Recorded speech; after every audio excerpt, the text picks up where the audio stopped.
Yesterday, I was trying to figure out what I was going to preach on next, and found myself just kind of staring off into space, thinking about this, and I was kind of staring blankly at my laptop, and I have a desktop picture on my laptop about the shield of faith, which is a part of the armor of God found in Ephesians chapter 6.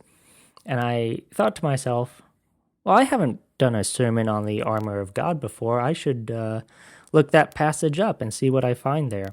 So I went to Ephesians chapter 6 and was doing some looking at the passage and realized that there is a lot in that passage to uncover. And it was more than just one sermon could cover. So we are going to talk about the armor of God, but this is going to be a new series that I'm going to do because there's so much here to cover. So let's go ahead and go to Ephesians chapter 6. And today we're just going to do the first 4 verses here, verses 10 through 13. And this passage comes from a portion of Scripture where Paul was writing to the Ephesian church, and he's giving them instructions on how to live a godly life. And this is kind of at the end of it. And the first 4 verses here are important because they don't get to what the armor of God actually is yet and all the different pieces of it. But these 4 verses talk about why we as believers need to have the armor of God. And the armor of God isn't a physical thing. It's not something physical that exists in our world. But it just talks about the different characteristics that believers should have. So if you haven't heard of the armor of God before, it's not some mystical, armor that you wear. It's symbolic. But these 4 verses talk about why it's so important. And I want us to go through this first because having the characteristics of the armor of God in your life is a lot of work. And just like anything, you don't want to put a lot of work into it if it seems pointless. If you don't see a reason to do something, it's hard to motivate yourself to do that. So we're going to look at why this is important first, to give us the motivation that we need to go through the hard work of having the armor of God characteristics in our life. So again, this is Ephesians chapter 6. I'll begin reading at verse 10. Paul says, "Finally, be strong in the Lord and in his mighty power. Put on the full armor of God so that you can take your stand against the devil's schemes. For our struggle is not against flesh and blood, but against the rulers, against the authorities, against the powers of this dark world, and against the spiritual forces of evil in the heavenly realms. Therefore, put on the full armor of God, so that when the day of evil comes, you may be able to stand your ground, and after you've done everything, to stand." So why is the armor of God important? Let's begin in that first verse, verse 10. "Be strong in the Lord and in his mighty power." You see, the armor of God isn't anything that we do. It's not from our own righteous actions. It's not from our own good deeds, but the armor of God is strength from the Lord. It's relying on God's strength rather than our own strength. And that then allows us to have a strength in our life that goes beyond just our own physical power or our own mental power. We as people, we don't really have a whole lot of power in this world or even over our own lives a lot of the time. But when we rely on the strength of God, he can give us the power that we need to overcome obstacles that we would not be able to overcome through our own power. And it's not that God's power overwrites our lives or that he takes control of our lives, but rather we submit our will to him willingly out of our own free will in order to receive that strength that only comes from God. And we can do some things in our own power, sure, but with God's power, the options and influence and that power grows exceedingly greater than anything we can do on our own. If you are a farmer, you have the knowledge and capability to plant a seed and water a seed and take care of that seed so that it will grow and produce a harvest. And you can do that with just your own two hands. But it is a whole lot easier if you do that with tools that have been made specifically for farming, right? If you're trying to do it with just your own power, yeah, you can dig a hole with your bare hands. You can put the seed in. You can cover the hole with your bare hands. And you can get water to the seed by cupping your hands and scooping water up and carrying it over to the seed. It might take a few trips, but it can be done. You could do it. But how much easier is it if you have a shovel to dig the hole and you've got a watering can to water the seed and all the other tools you need to be able to tend to that seed that you've planted? And then that gives you more strength and energy to plant many more seeds and have a much greater harvest at harvest time because you use the power that those tools gave you. And this is what happens when we rely on the strength of God, is that God gives us the strength that we need to do more than we could do on our own. Let me use an example from my own life. As most of you know, I was a youth pastor at a church for a while, and I may have shared this story before, but we were sitting in this very small room, and I was trying to do this lesson, and I think it was a lesson about loving others with the love of God. But I was having a hard time getting through the lesson because the whole time, two of the teens in this youth group were fighting over a chair in the room. It was the only chair that had a cushion and armrests. And so everybody wanted that chair. And these two in particular were not willing to budge about having that chair. And one person was already sitting on the chair, and then the other person was like trying to get them out of the chair and was sitting on the armrest of the chair. And the whole time I'm trying to teach this lesson, and the two of them are trying to push each other out of this chair so that they can have it. And I remember feeling frustrated about that and like, how? I don't know how to deal with this situation. You know, I tried talking to them about it a little bit, and I wasn't seeming to get anywhere. And then there was just this moment where I had such clarity in my mind, and I began speaking to the two students. And as I'm speaking, it doesn't really feel like me speaking because I'm almost surprised by how eloquent I am being in what I am saying. And realizing, wow, what I'm saying right now is exactly what needs to be said. Because what I started saying was things along the lines of, think about what you two are conveying through your actions to one another. That through your actions, you are telling the other person that chair is more valuable to you than the person you're trying to take it from. It was something along those lines. And I just thought, wow, what a wonderful way to address this situation and also tie it into the lesson that I'm teaching. And it was in that moment I realized that it wasn't really me that was speaking at the time, because I was just trying not to feel frustrated about the situation, but rather that God was giving me the words to say into that situation. And that's the way that God wants to work in our lives. He wants to give us a strength where it's not just taking away from ourselves, but adding to what God has already placed in our life in order to help us become the best that we can be. And you may be out there listening to this and think, well, why would I need to rely on God's strength? I seem to be getting through life pretty well on my own. In fact, I'd say I'm doing better than most people around me. I seem to have my life together. And I don't really need to rely that heavily on God's strength. But here's the thing.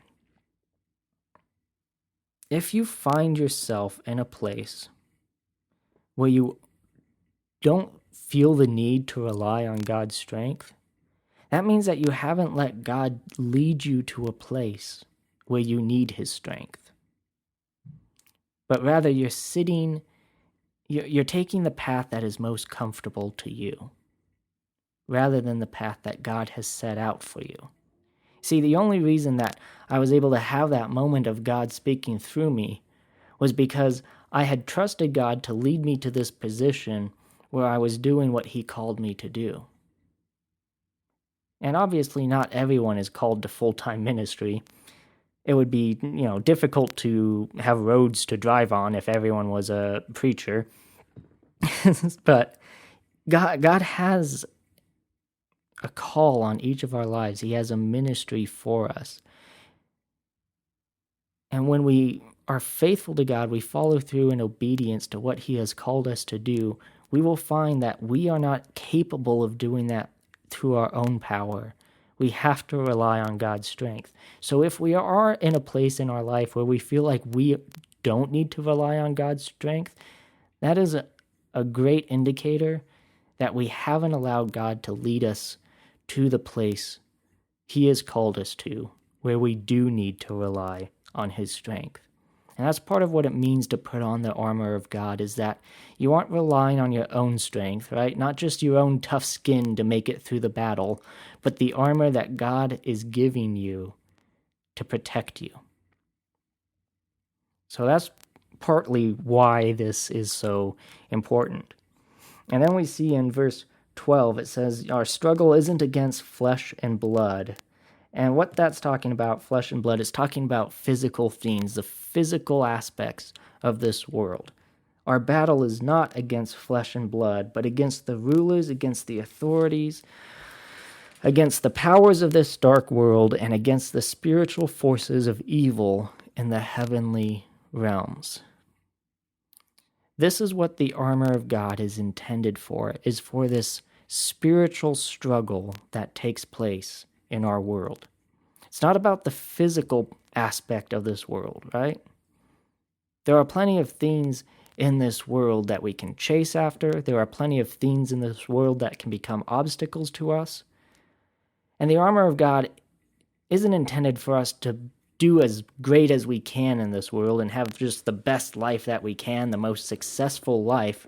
It's for us to participate in this battle between good and evil. This spiritual struggle that takes place that we often feel in our own lives as we wrestle to walk in God's will, but also the spiritual struggle that takes place across this world. And we have to recognize that that is the battle we are meant to be fighting.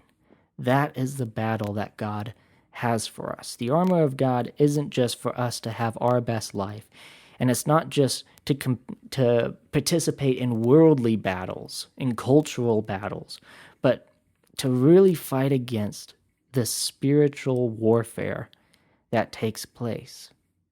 You see, the spiritual struggle, that struggle isn't against people in particular, but rather it's battling against Satan's influence in this world and Satan's influence over people's lives and combating that rather than combating the people themselves. If you're a parent and you have a child, you know that when your child is being naughty, they're showing bad behavior, it's your job as the parent to correct that child's bad behavior. And that when you're correcting that bad behavior, it doesn't mean that you are condemning the child as a whole. It's not throwing the baby out with the bathwater, right? When your child is being disobedient, you don't sit there and wonder, well, maybe it's time to get rid of this child and get a new one.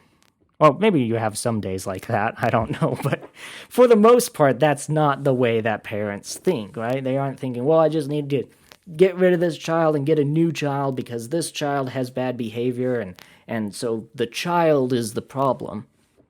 That's not the case at all. The problem isn't the child. The parent doesn't have the problem with the child itself, but rather with the child's behavior that needs to be addressed. It's not against the person, It's about the bad influence that is happening in that person's life. And for some reason, it's easy for parents to do this with children, but it's hard for people to do this with other people.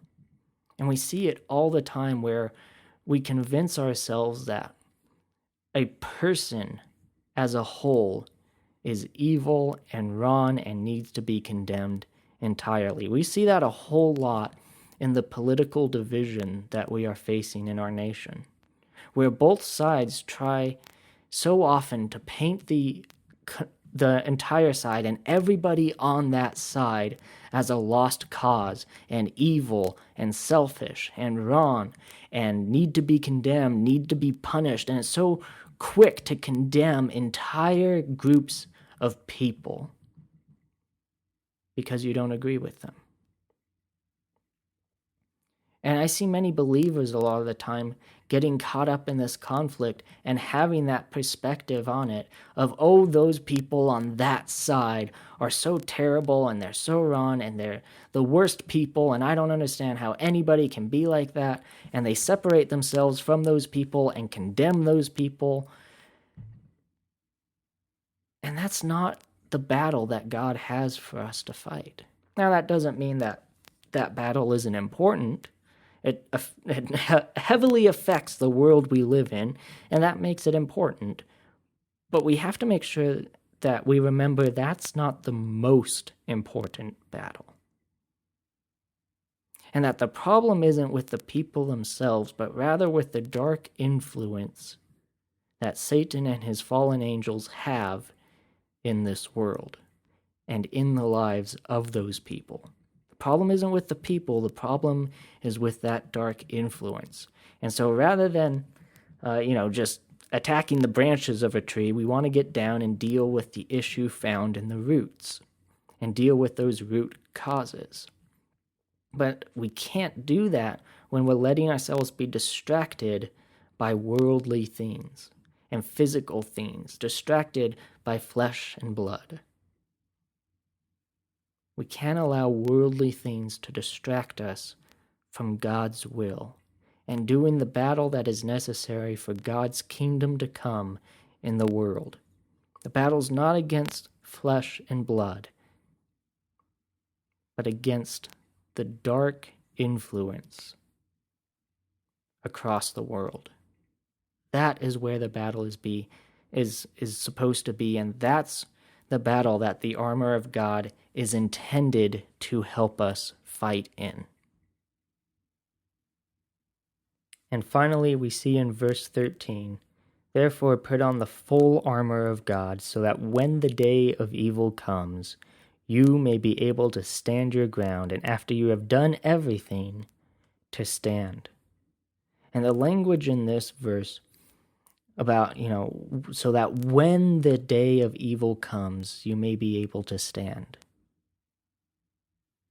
In other words, the armor of God is meant to be put on before the battle begins. The armor of God is a process of preparation. We put on the armor to prepare us to engage in the battle.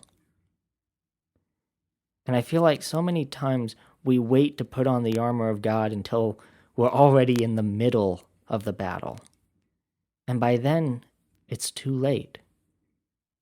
That's kind of how armor works. In case you haven't noticed, it's a little too late to put armor on after you've already received a blow that armor was meant to protect you from. It doesn't help to put the armor on after you receive that blow.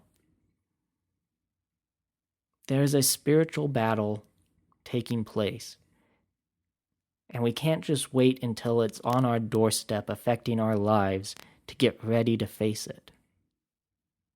Instead, we need to put it on now and go out to meet that battle. Not sitting back and waiting until we can't wait anymore. Christians can no more have a laid-back approach to their faith than a person who has high cholesterol can take a laid-back approach to that and justify it by saying, well, I haven't had a heart attack yet, so I don't really have to change my diet at all. I know I've got really high cholesterol. I know I'm in danger of a heart attack. But hey, I haven't had a heart attack yet. And if I get to the point where I do have a heart attack, well, then I think, then I'll make the effort to change my diet.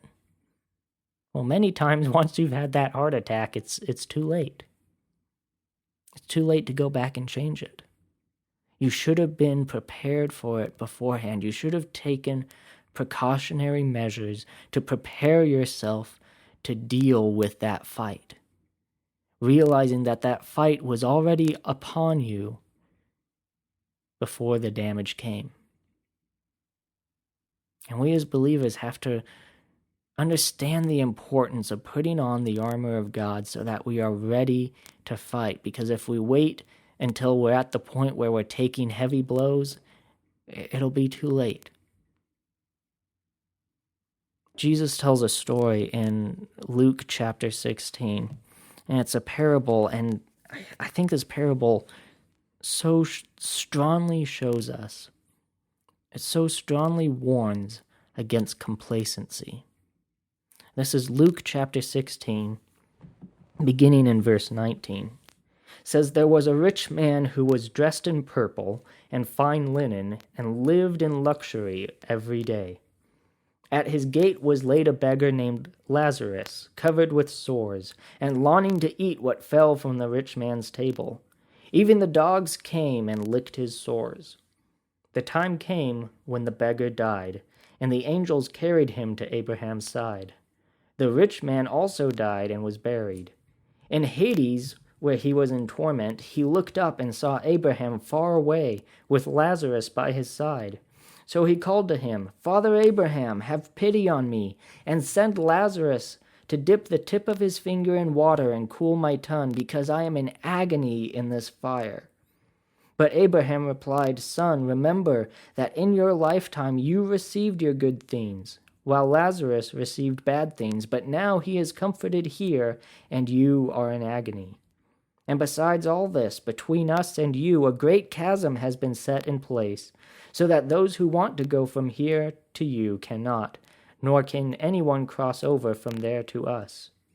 He answered, 'Then I beg you, Father, send Lazarus to my family, for I have 5 brothers.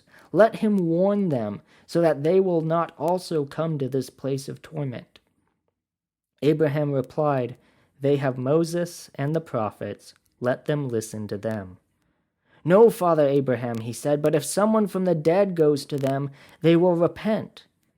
He said to him, 'If they do not listen to Moses and the prophets, they will not be convinced, even if someone rises from the dead.'"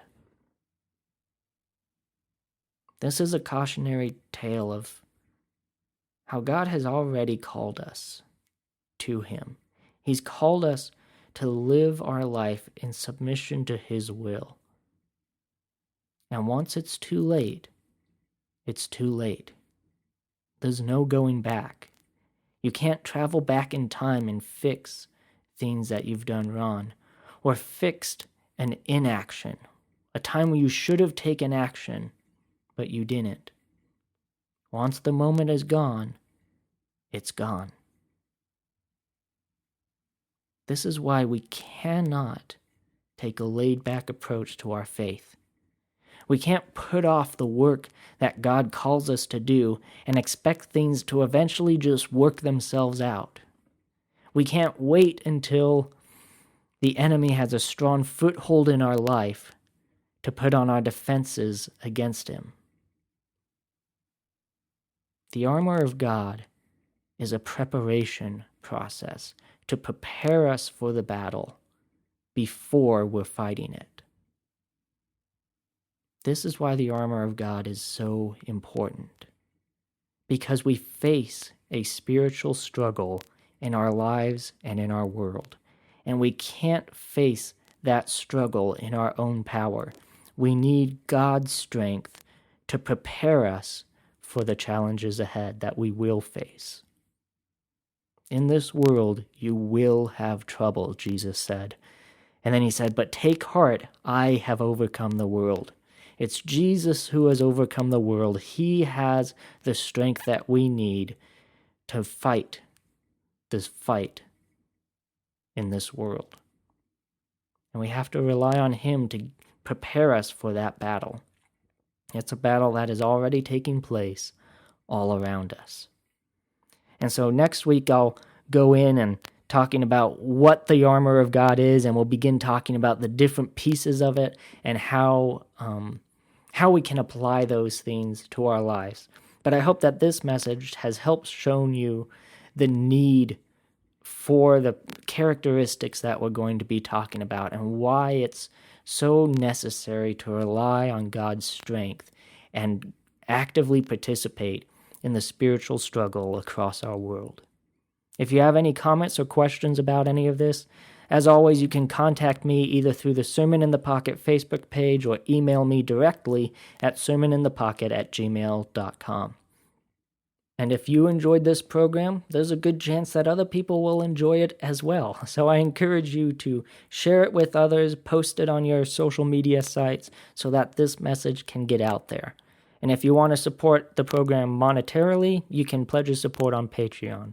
But either way, I pray that God has been able to speak to you through this time and that you've grown from it and are excited for it next week as we dive more into it. But thank you for taking the time to listen. I pray that God will bless you as you go throughout your day.